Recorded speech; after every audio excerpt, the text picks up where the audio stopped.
Renforcer les capacités notionnelles des animateurs d'établissements secondaires sur les pratiques éducatives et pédagogiques en inclusion scolaire, c'est le but d'une formation organisée par Handicap International au profit de ces acteurs du système éducatif béninois. Venus de 9 collèges partenaires du projet éducation inclusive et formation professionnelle, ces enseignants réunis par matière seront outillés 5 jours durant dans les approches pédagogiques de qualité au profit de tous les apprenants et capables de prendre en compte les besoins éducatifs spécifiques des apprenants en situation de handicap. Cette formation est en fait une continuité de l'action de renforcement de capacité que nous avons entamé depuis septembre dernier avec ces mêmes acteurs-là qui avaient été formés sur le handicap et l'inclusion.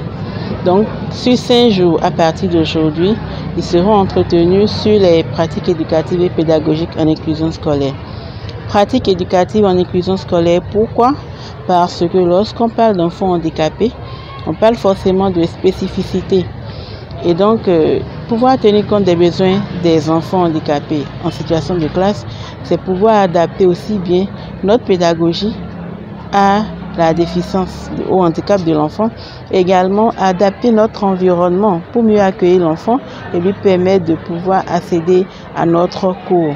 Donc c'est en cela que les AE qui sont connus pour être en quelque sorte les coachs, les encadreurs de leurs pairs enseignants de la même matière sont invités pour qu'avec eux, on puisse étudier un peu la pédagogie différenciée, qu'on puisse voir en face des intelligences multiples dans une classe, qu'est-ce qu'il faut faire pour s'assurer que tous les élèves sont pris en compte, que tous les élèves, leurs besoins. Pour la chef projet éducation inclusive et formation professionnelle, Swande Inoussa, Handicap International veut également, à travers cette formation, amener tous les acteurs à comprendre et à faire désormais de tous les apprenants des êtres égaux, de droit à l'instruction, à la socialisation et à l'autonomisation, gage d'une éducation globale et réussie. C'est déjà qu'au sortir le vendredi prochain, que tous les AE puissent comprendre que déjà, quand on est en face d'un enfant handicapé,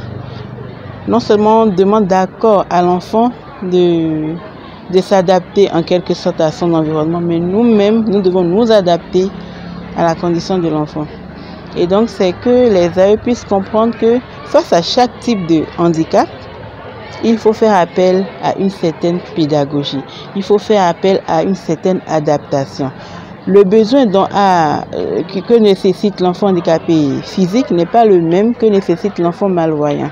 Donc face à chaque type d'enfant, quand je prends les enfants handicapés intellectuels par exemple, ils n'ont pas la même facilité de compréhension que les autres enfants.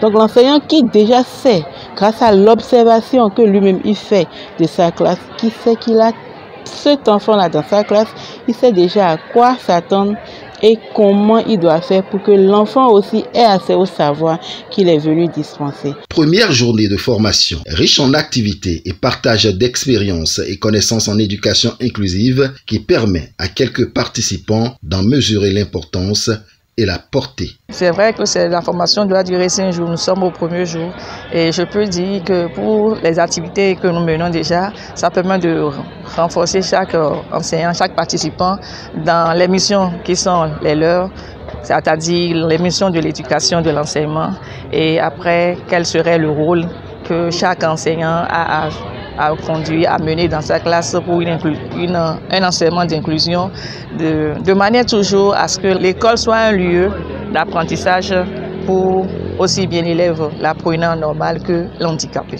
Je crois que ces formations doivent être généralisées.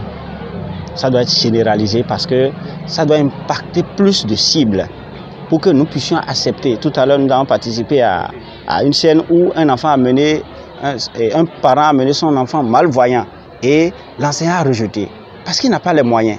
Mais quand la directrice lui a dit, mais tu peux enseigner sans connaître le braille. Rapidement, l'enseignant s'est ravisé. Tout ça nous a remis en cause. Mais c'est ce qu'on voit, la réalité sur le terrain, c'est que l'enseignant déjà voit les difficultés par rapport à cet enfant et rejette. Vous voyez, donc si ça peut être généralisé, ça va permettre à ce que les enseignants soient mieux outillés pour pouvoir recevoir ces enfants-là comme des êtres humains au même titre que les autres. Faire du droit à l'éducation une réalité pour tous les apprenants, avec ou sans déficience, c'est le combat que mène Handicap International à travers son projet Éducation inclusive. Et cette formation de 5 jours au profit des animateurs d'établissement est encore un pas de plus vers l'atteinte de cet objectif.